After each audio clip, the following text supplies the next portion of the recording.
Shabbat Shalom and good morning to everybody. Again, welcome. Back before I was here at CBI, I spent 10 years as a humble introduction to Judaism teacher. Now I'm a real rabbi, according to most people. But I had fun. One of the discussions I always looked forward to in my Introduction to Judaism class came in a session that was called How to Raise a Mensch. We're talking about rituals connected with Jewish children, bris and simchat bat. I didn't like talking about the bris part that much. Bar and bat mitzvah, Jewish education, and all that goes into raising a Jewish child. And I started that conversation every time with a discussion activity, passing around a list of midot, a list of characteristics, personality qualities that one might associate with raising a child to be a mensch. And I asked the students in every class to pick out what were their top values and what values didn't necessarily make the cut.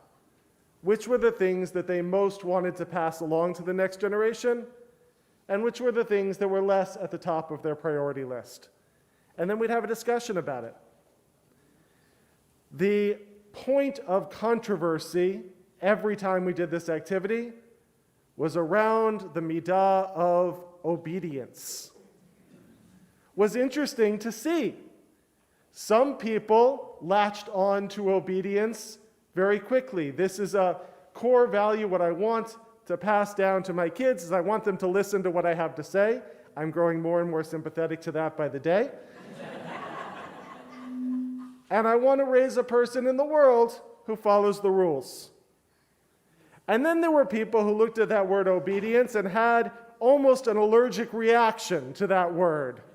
That does not feel like the kind of kid I want to raise or the kind of value that I want to hold up. Obedience feels a little uncomfortable. And I've got to say that it mapped, interestingly, onto different cultural groups. There were some cultural groups who clearly prioritized, and religious backgrounds, they clearly prioritized obedience over others. And I'll say that by and large, those students in my class who were raised Jewish were not so much about the obedience. It's a broad generalization, but generally held true. Jews and obedience don't always go together. After all, we are the people who named ourselves Yisrael, the God wrestlers. People who call themselves wrestlers are not so sure about obedience to authority. Noah is the obedient man. Noah has no speaking part in the Torah until after the ark has already landed and the floodwaters have receded. Up until that point, Noah is completely silent. God gives Noah instructions for how to build the ark and how to save his wife and children and family and all the animals by their twosies, and Noah gets to work.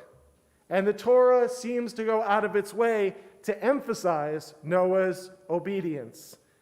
After God gives Noah the instructions, we read, "Vayas Noach kekol asher tziva oto Elohim ken asa."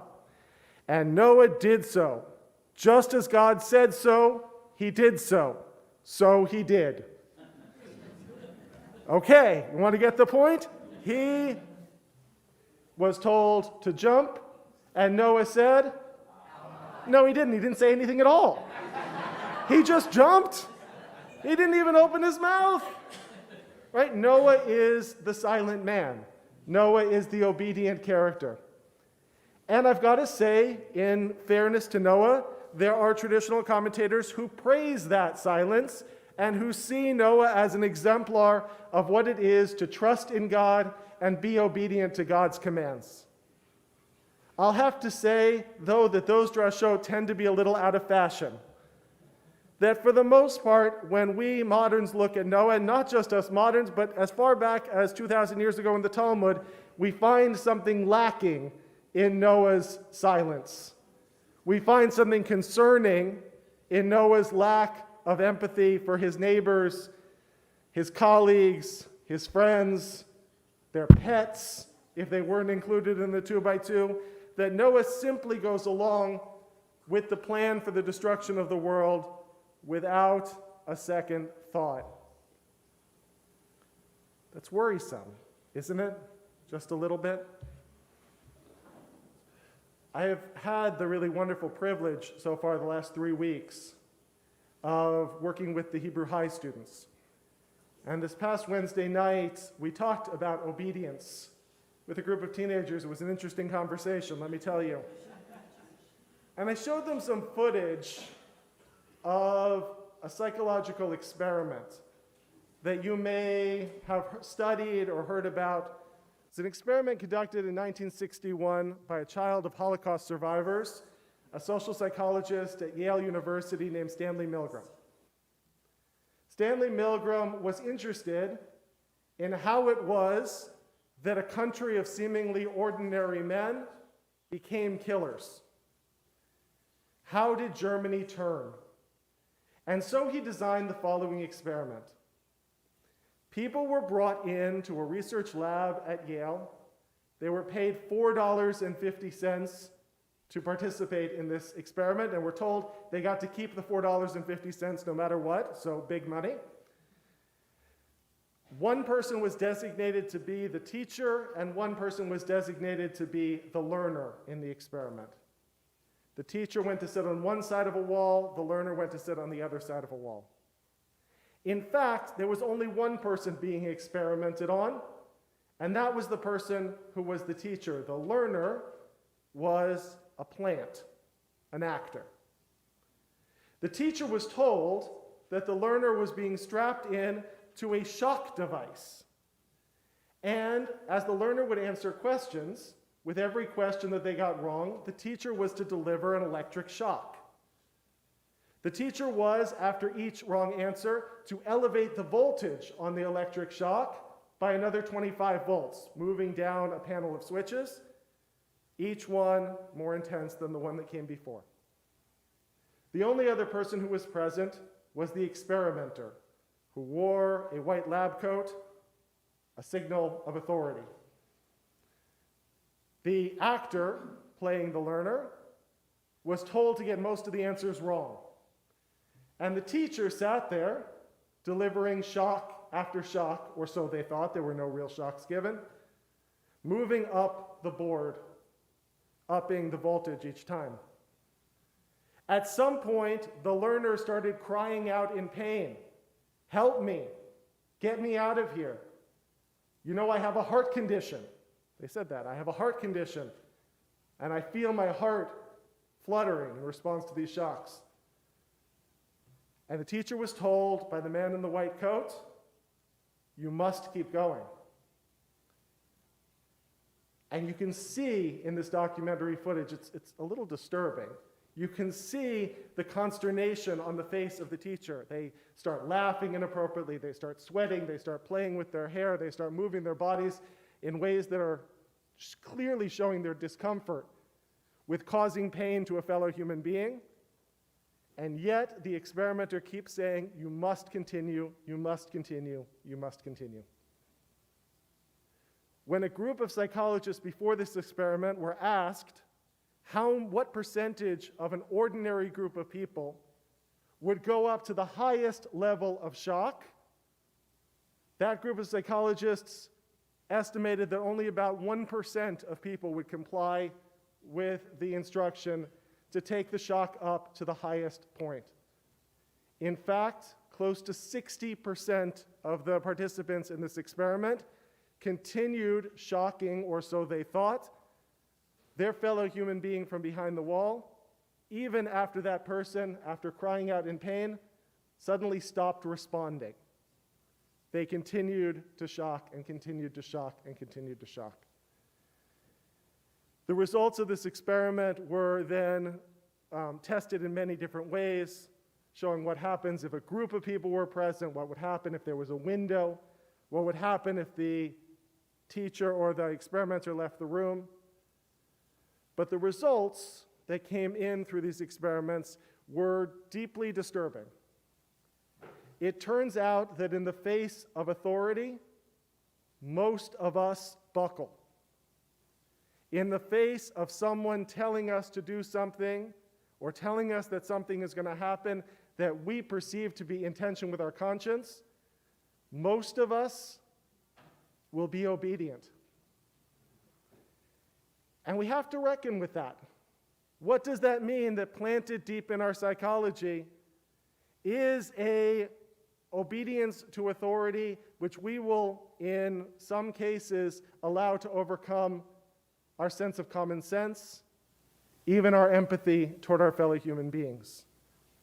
That's a dangerous piece of our brains. Now, Noah is receiving his command from God, and God is not Stanley Milgram. And one could fairly say the world had been judged and found guilty, and God of all people, or God of all gods, I guess, shows up and says, this is the proper punishment. And so maybe the right thing is for Noah to say, yes, sir, or nothing at all. But I read this text, and I can't help but feel uneasy. I can't help but feel uneasy about the obedient man who doesn't worry about what's happening to the person outside of their little sphere. The person who knows that others will suffer, who will eventually hear them calling out as the rainwater grows higher and higher, and will think to themselves, well, that's what God said. You know, I look at the beginning of Genesis, and we have the first man, Adam, who's given only one rule to follow, and he can't follow that rule. A model of disobedience. And we get the second man, Noah, who's given one instruction, and without thinking or hesitation, yes, sir. It's the third man, isn't it, who winds up becoming our ancestor? It's Abraham.